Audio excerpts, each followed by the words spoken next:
Getting a news right now from Pakistan, and those visuals coming in for terror attack in Khyber Pakhtunkhwa area where a suicide attack was reported on the Chinese convoy.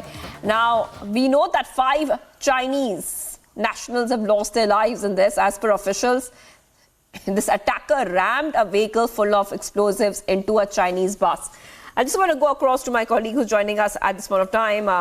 Gursimran is joining us live. Gursimran, if you could take our viewers through these Chinese engineers who were traveling from Islamabad to their camp. They were targeted. Now, who targeted them? Do we know who is behind this terrible attack?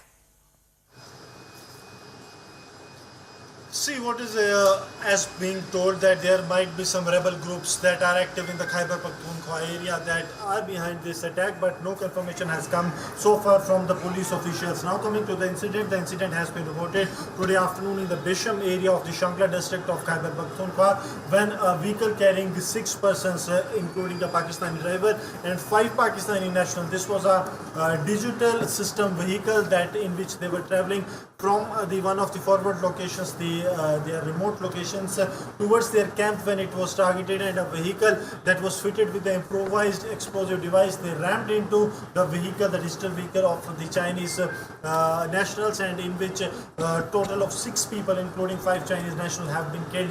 This is the second biggest attack on the Chinese national. Last time it was in 2021 when 9 Chinese nationals were killed in Pakistan, Khyber Pakhtunkhwa, in a similar fashion attack. And now this attack has taken place that has raised serious concern about the security of the so-called Pakistan's from Chinese inside the Pakistan. Gursimran, I'll come to you in just a moment. Being joined right now by Major General Dhruv Katoch, who's joining us on the phone line. Thank you for joining us. And your first reaction coming in.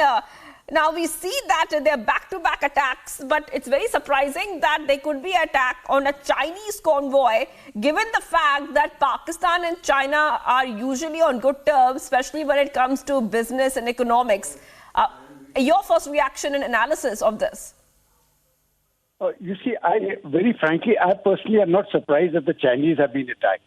Now, when we are looking at the security situation both in Khyber Pakhtunkhwa and also in Balochistan, they have found both the Baloch Liberation Tigers as well as the Tehreek-e-Taliban Pakistan. They have found that only when Chinese are targeted does the Pakistani government take it seriously. If their own nationals are killed, it is not treated in the same manner.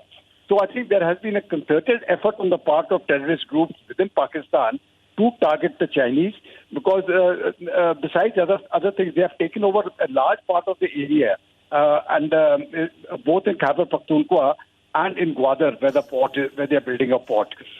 So there is a natural inbuilt hostility between the local people and the Chinese, and there has been a concerted effort to keep them out. Now, this is a deliberate suicide. It is a suicide attack, as has been brought out earlier by our correspondent. 5 Chinese have been killed, and the driver.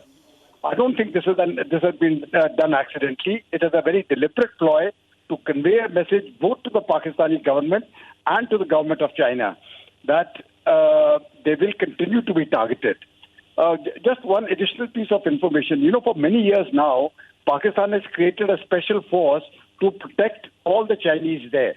But I don't think it is really working. And the way the Chinese have been targeted in the recent past is a pointer to that. And the very fact that they have got success in killing 5 people now is another pointer.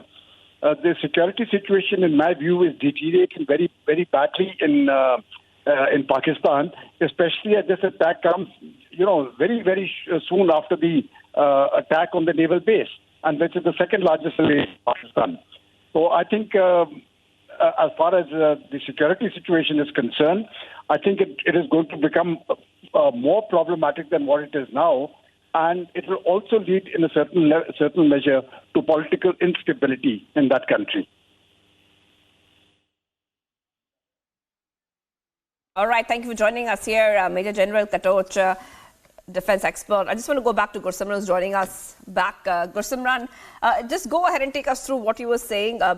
Now, what we know so far, 5 Chinese nationals and 1 more person has been killed in this attack.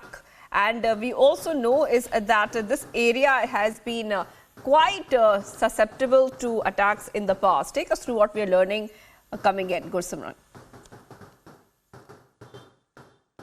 See, this attack is in the similar fashion in which the 2021 Dasu attack took place, in which 9 Chinese nationals were killed in the similar fashion attack when a suicide bomber bashed into their vehicle. That was a bus, and this time it is a small vehicle, that is a digital device vehicle, digital system vehicle that they were traveling in. Now, what we are getting to know that the Khyber Pakhtunkhwa Chief Minister Ali Amin Gandapur has been briefed about the situation, and the senior functionaries, including those from the security establishment, they are also reaching the spot, because this is really a big concern for the Pakistan. This is not only a concern but also an embarrassment, as they are totally failed to protect their friends, the Chinese, inside their territory. What has happened in the Dasu in 2021 and now what has happened in the Shanglas Bisham area in 2024 is really very concerning, that how law and order situation is going out of hands of the Pakistani security forces, and so does that how these rebel groups, be it the Balochistan Liberation Army, the Balochistan Republican Army, or the Tehrik-e-Taliban Pakistan, they are becoming more active than the internal security forces and posing a real threat